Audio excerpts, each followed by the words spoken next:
102వ జన్మదినోత్సవం జరుపుకుంటున్న నట మానవ గజమహారాజు శ్రీ నందమూరి తారక రామారావు గారి సభకు ఇచ్చేసిన ప్రతి ఒక్కరికి నమస్కారం.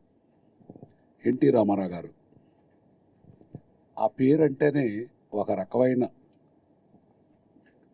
గర్వం, గౌరవం అన్ని క్రియేట్ చేసిన మానవ మహానుభావుడు శ్రీ నందమూరి తారక రామారావు గారు. రామారావు గారి గురించి నాకు తెలిసి 2 మాటలు చెప్తాను. మా చిన్నప్పుడు తిరుపతి వెళ్ళే ప్రతి ఒక్కళ్ళు తలనీలాలు వెంకటేశ్వర స్వామికి అర్పించి మద్రాసు వెళ్ళి రామారావు గారిని చూస్తేనే ఆ పుణ్యయాత్ర సమాప్తి అయ్యేది.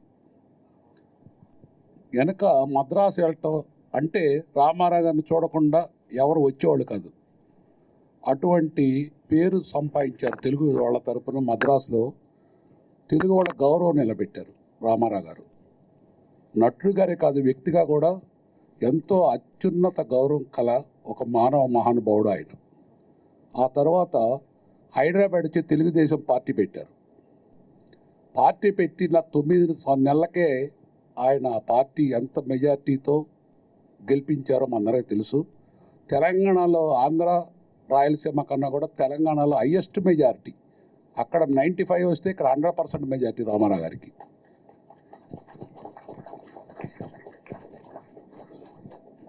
అటువంటి మహానుభావుడు మన తెలుగువాడు అయినందుకు గర్వపడుతూ, వెనక మనం నార్త్ వెళ్తే మీ అందరూ తెలుసు, చాలా కాలం క్రితం 30-40 ఇయర్స్ క్రితం మన అందరినీ మద్రాసి అనేవాళ్ళు.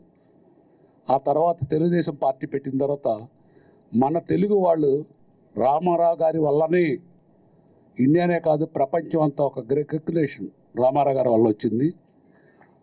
ఎందుచేత వచ్చిందంటే మీకు ఒక చిన్న ఉదాహరణ చెప్తాను.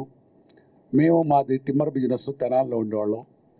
అస్సాం గౌహతిలో, అప్పుడు హైదరాబాద్లో ఉండేవాడిని కాదు, తెనాలిలో ఉండేవాడిని.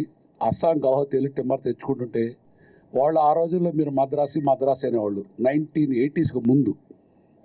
ఆ తర్వాత ఒకసారి రామారావు గారు వచ్చే విమానం ఎక్కి ఆయన వచ్చే ఫ్లైట్లోనే మేము గౌహతి వెళ్ళటం జరిగింది. ఆ ఎయిర్పోర్ట్ని సిఆర్పి మిలిటరీ వల్ల కాలేదు, ఆ క్రౌడ్ని కంట్రోల్ చేయటం. ఒక తెలుగు ప్రజలు గౌహతి వస్తే, అదే టైంలో ఇందిరాగాంధీ వస్తే ప్రఫుల్ల కుమార్ మహంతి ఆయన ఫస్ట్ టైం అస్సాం గణ పరిషత్తుని పెట్టారు. ఆయన రామారావు గారిని హైదరాబాద్ వచ్చి ఇన్వైట్ చేశారు నాకు సపోర్ట్ చేయమని. రామారావు గారు అస్సాం వెళ్ళారు. ఆయన వస్తే వాళ్ళ చరిత్రలో, అస్సాం రాజకీయ చరిత్రలో అంతమంది జనాన్ని వాళ్ళు కూడా ఎప్పుడు చూడలేదు. మన తెలుగు వాళ్ళే కాదు, ఆ మద్రాసే కాదు, హైదరాబాద్ కాదు, ఈవెన్ అస్సాం గౌహతిలో కూడా ఒక తెలుగువాడు వస్తే ఇంత జనం రావటం ఏందనేది, ఒక తెలుగుదేశం పార్టీ ఒకటి ఉంది, ఒక ఆంధ్ర ఒకటి అంది, తెలుగు ప్రజలు ఉన్నారని చెప్పి రామారావు గారి వల్లనే ఆ పేరు మనకు వచ్చింది. దీనన్నిటికీ కారణం ఆ మహానుభావుడు పుట్టిన నక్షత్రం. మన తెలుగు వాళ్ళు అయినందుకు ప్రతి ఒక్కళ్ళు గర్వపడుతూ, ఒక ఏనుగు ఉన్నా లేకపోయినా దాని విలువ ఎక్కడికి పోదు. మన రామారావు గారు ఉన్నా లేకపోయినా రోజు రోజుకి కొన్ని వేల రెట్లు పెరుగుద్ది ఆయన ఆయుష్. ఆయన ఉన్నా లేకపోయినా ఇక్కడే ఉన్నట్టు మన అందరికి అనిపిస్తుంది. నాకైతే ఇంకాసేపట్లో రామారావు ఇక్కడికి వస్తారేమో అనే ఒక ఫీలింగ్ ఎందుకో. అంచేత మీ అందరికి కూడా మీరు మనస్ఫూర్తిగా ఆలోచించండి. మీరు అందరు ఇక్కడికి వస్తే మన ఇంట్లో మన ఫంక్షన్కి వచ్చినట్లు ఉంది, కానీ రామారావు గారు ఎవరో అని లేదు. ఆయన మన సొంత మనిషిగా మన గుండెల్లో ఎప్పుడు ఉంటారు, ఉండాలి. ఆయన ఆశీర్వాదం మనందరికి కావాలి. చరిత్రనంత వరకు రామారావు గారు ఇట్లానే నిలిచిపోతారు.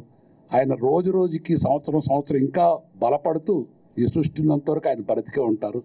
వచ్చిన ప్రతి ఒక్కళ్ళకి ధన్యవాదాలు, నమస్కారం.